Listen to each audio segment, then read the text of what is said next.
Yeah, you already know it is, man. It's Who Will Be RP. You're now tuning in to RP Entertainment Radio. But right now, I know you have to listen to your favorite tunes, but I had to stop the music because I got a special guest. Matter of fact, I would tell you who it is, but I'm going to let you introduce yourself. Go and tell the world who you is, man. What's that in the world? It's E-Dubb, Earl Westbrook, E.W. Bush, E-Who, whatever you want to call me. The king of Little Rock. However you address me, just make sure you say mister. What's happening?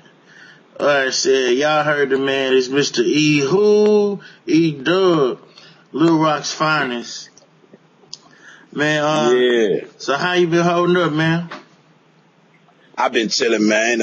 Working hard. I'm at the studio right now. Big Keys, shout out to Keys, big bro. We back, working hard. Already.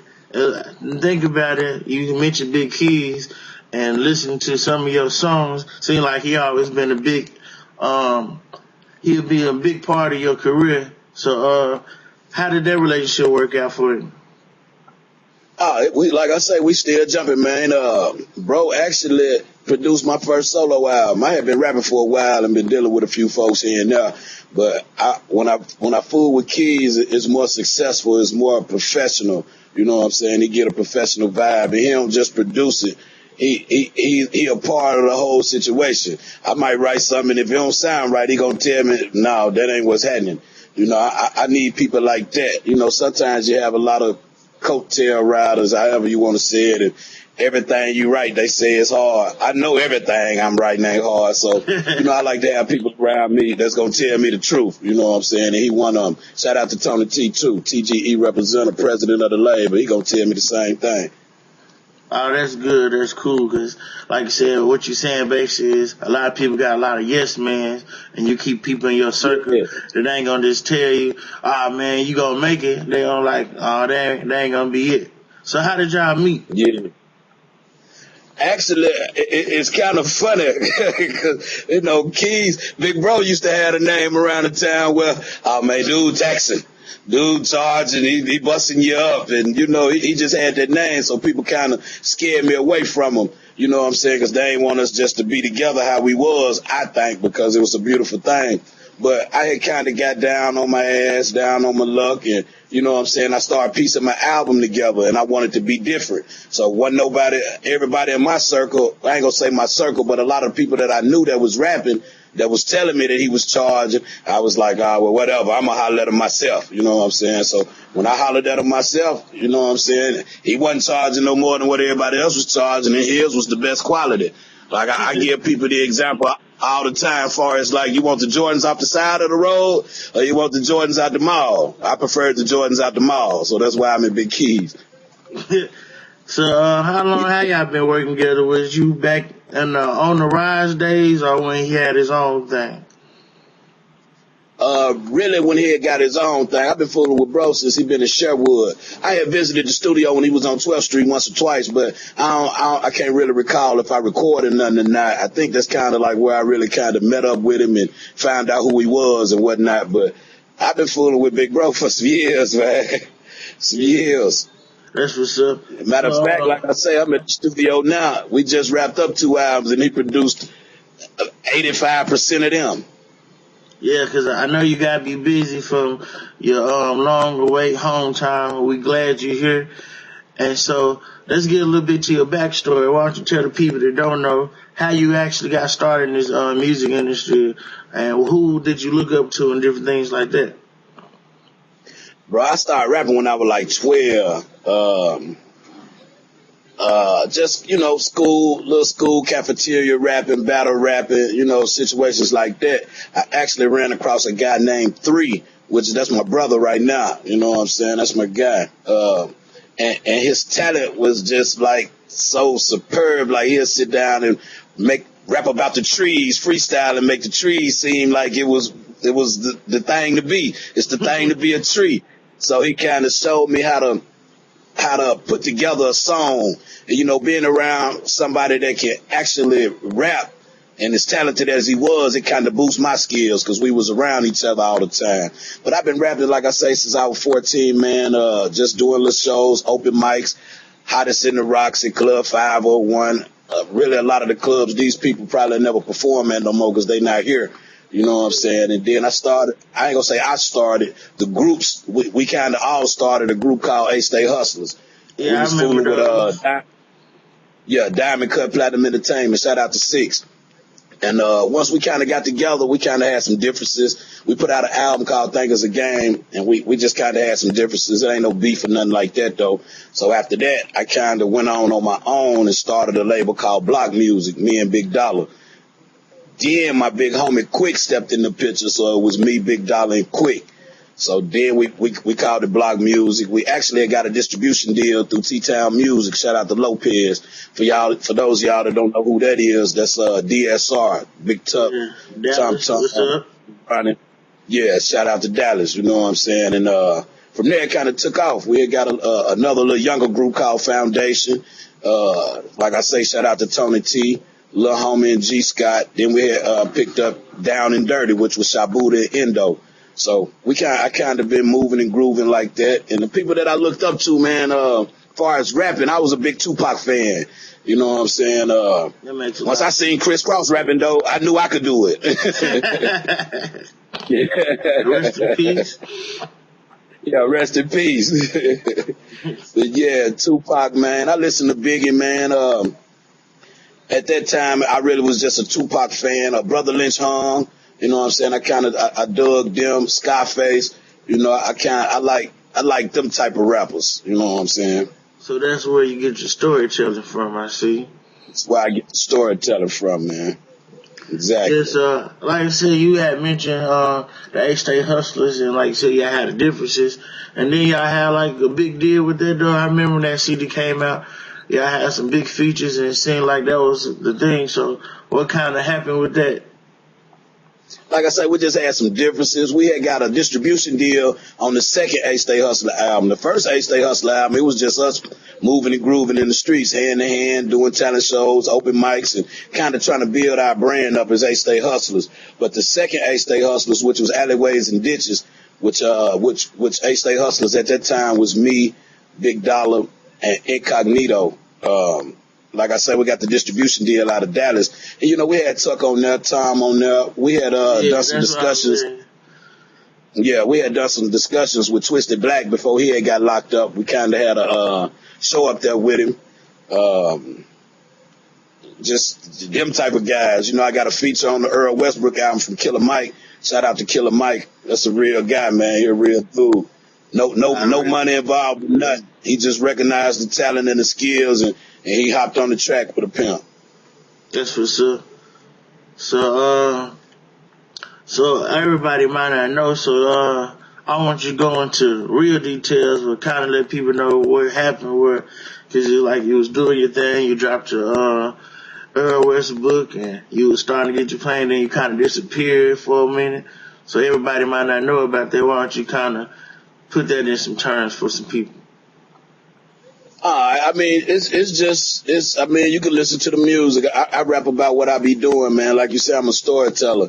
85% of my raps is the truth. You know what I'm saying? The other percentage is just some exaggeration. So, I mean, for everybody that don't know, I went to the penitentiary for 2.5 years. I was selling drugs, got caught with a gun and some money, you know, situations like that. I don't want to just too much go into detail because I kind of really left it alone. And, you know, somebody told on me, but I don't want to go into all of that. I left it alone. It's kind of behind me. But I did 2.5 years, and I jumped back out like I ain't never went nowhere. You know what I'm saying?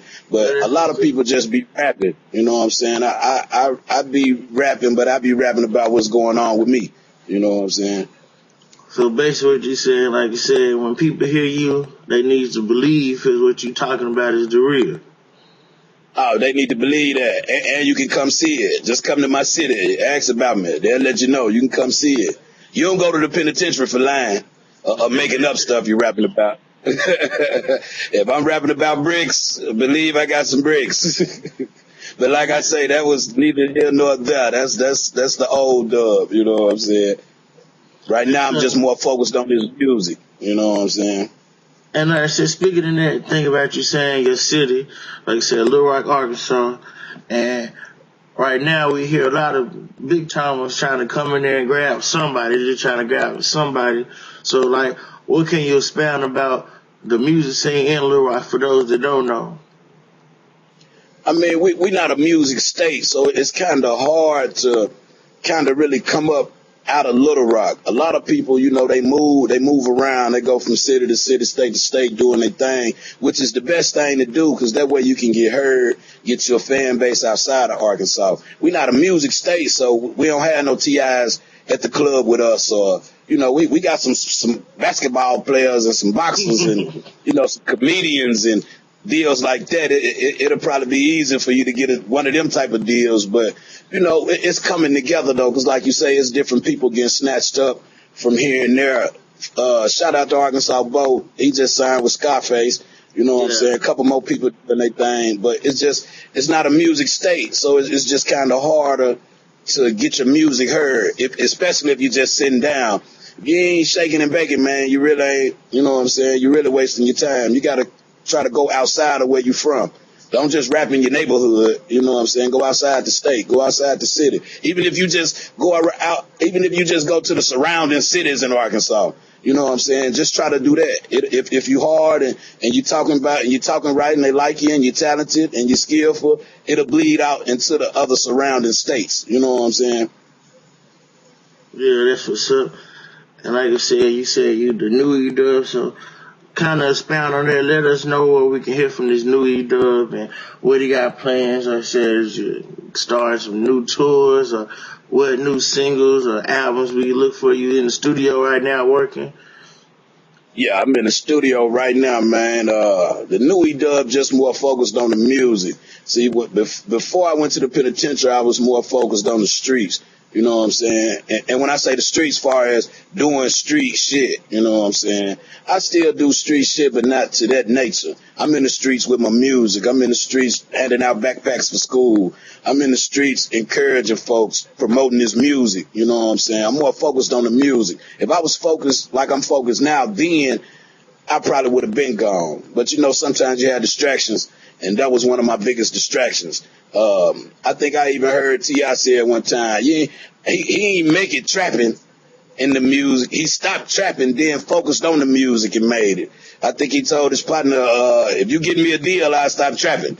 You know what I'm saying? So he ended up getting the breaks. He stopped trapping. You know what I'm saying? So therefore, I can't mix both of them. So I leave the trapping alone, and I'm more focused on this music. I got my solo album, 2101, that I'm finna drop. We wrapping that up right now. I got this MMF gang. I think we're going to change the name. It's really going to be the new A-Stay Hustler album that we finna drop, that we just wrapped up right now. I got my 678 album coming out. That's another solo album. The new A-Stay Hustler album coming out.